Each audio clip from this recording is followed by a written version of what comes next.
Thosha mwenye ni ndu wa gucoka ndirehoka no urathie na mbere wega. We are alright. Karen Nyamu, who is trending already after gukorwo akiapia with her baby daddy Samido thiini wa show ya The Bahatis, ni atariirie why Kena Samido matakoretwo magipost relationship yao on social media.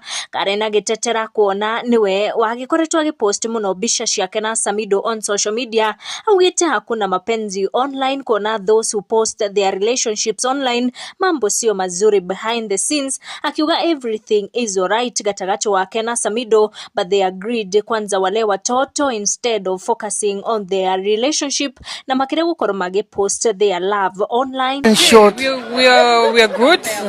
Yes. Kama ile series ya online tulikuwa tunapenda kidogo mbombo kidogo mvutano ukimlisha. Hapana, unajua inafika mahali unajua kuna watoto lazima to raise watoto, na tuna brands ambazo they are bigger than our love lives, so we have to focus on that. In short, we are good. Yes.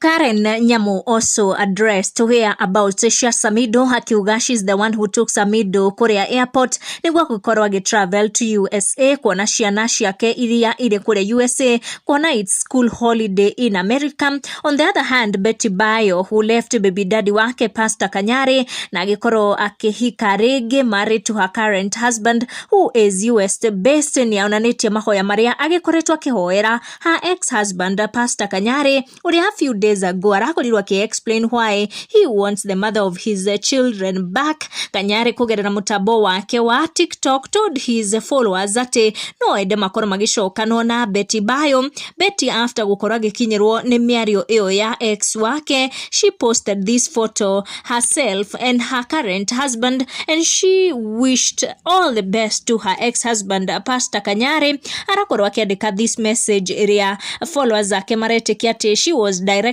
it to Pastor Kanyari, akiuga for those trusting God for a permanent marriage partner, may God give you a prayer partner, not a prayer item. Ndeto iragikorwo igitiga andu makire na mwihoko ati Pastor Kanyari onake ni akuona wake kuona Betty Bayo is a married woman now, na together with her husband, her current husband, they seem to be doing well